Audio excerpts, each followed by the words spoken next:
told you Krystal was going to talk about the stuff you said about her. And number two, what are your thoughts on Krystal Ball now? Okay. So, do you guys remember after I talked with Tim Pool and I said, guys, I don't think Tim Pool's a grifter, and some people got mad at me? That was not meant to be a compliment. I hope you guys understand that. When I, because I think a lot of people think grifter means bad person. So when I said I don't think Tim Pool's a grifter, what they were hearing was I actually think Tim Pool's an all right guy. That was not the implication of the statement. The implication was, no, he actually believes this. Now, since then, Vadim, Creationist Cat, made a really good video which really challenges the idea I had that he was sincere about a lot of the stuff that he said. Is that better or worse? Oh, hold on. Anyway, the point is, a lot of people didn't take that from me the way I intended it. And the Vadim video is very good. Tim Poolocalypse, which you should all watch, by the way. But I will say this about Krystal Ball, okay? One of the reasons why why I want to avoid the grifter criticism in the future is because, again, it's non-falsifiable. It's not a defensible position when I attack people. If they call me to that, I don't actually have a way of proving it. It just makes me look like really spiteful, which hurts the position. With Krystal Ball, for a long time, I thought the only way that she could let Sauger get away with the things that he did, because that was like 90% of the criticism, right? It was that Sauger would say some insane shit, and then she would be too light in it or lead into it or always try to find like the shared position when there was a lot to condemn there. Um, I thought there was no way a person could do that without grifting, but I don't believe that anymore.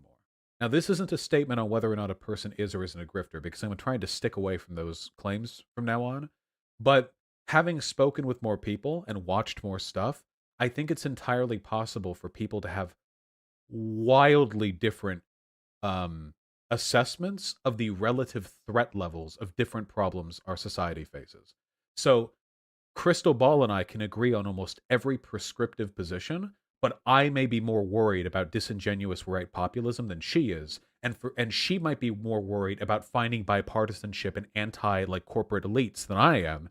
And for that reason, we have the same prescriptive beliefs and we look at the same reality, but we come to wildly different conclusions as to how we should treat it. That's how I want to approach it from now on. Not to be less critical of the arguments or positions, but to approach it with the belief that someone is doing their best. Because you make your best criticisms when you're charitable anyway. This is something that I have a lot of trouble with because I'm very funny when I'm doing the hard dunks.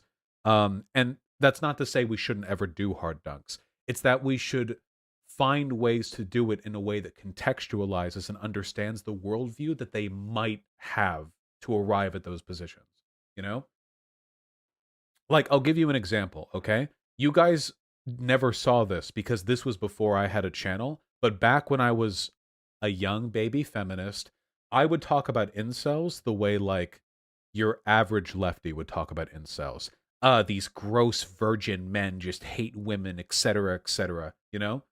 Um, like, yeah, they're just gross and they hate men. They're gross, nasty.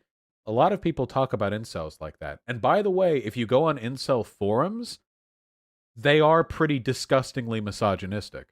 But now I think, okay, I can imagine a person who arrives at the conclusions a lot of the people on these forums do, while still being at heart a reasonable human being.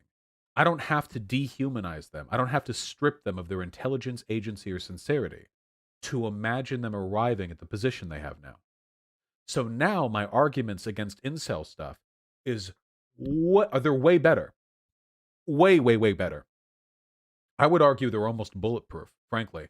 The incel stuff, I would feel comfortable arguing these positions against anyone, anywhere, at any time, because I feel like I understand the mind of the person who would move to those positions. That's the ultimate sign of rhetorical effectiveness, being able to completely understand the mind of a person who disagrees with you. And I'm trying to get better at that with time. Talking with Shuon Head has helped me with this a little bit because Shuon Head, as you've probably noticed, does have different positions than I do on some things, not because we have different values, but because we assess the threat of different situations, instances, institutions differently. And while I'm still on my side and she is on hers in these positions we disagree on, I think I understand her perspective better, and I think that makes it easier for me to argue against those positions. Which is why, and you may have noticed this, over the past year and a half, I've gone from my Nosbel Vortex comments being extremely hyperbolically, vicious and condemnation and blah blah. Whereas nowadays, my comments are more like, guys, we can't do this.